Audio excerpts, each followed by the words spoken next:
Hi, Robbie from Cupra 5 Kirkcaldy. Today, I would like to introduce you to something very exciting across the Cupra range.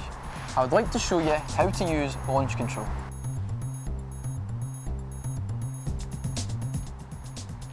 So, as we can see on our screen, you click the vehicle in the bottom right corner. This will now bring up all of the controls for the car. We have to turn ESC to sport mode, which is shown here. We then look at the drive profile, and this needs to be in either sport mode or Cupra mode to activate launch control. To start launch control, you have to have both feet, so your left foot on the brake and your right foot on the accelerator. This will raise the RPM of the car, ready for launch control to be in use.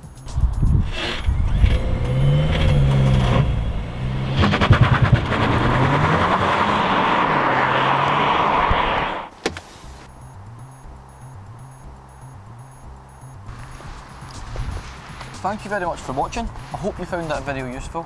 If you would like to start your Cupra journey today, contact myself, Robbie, at Cupra 5.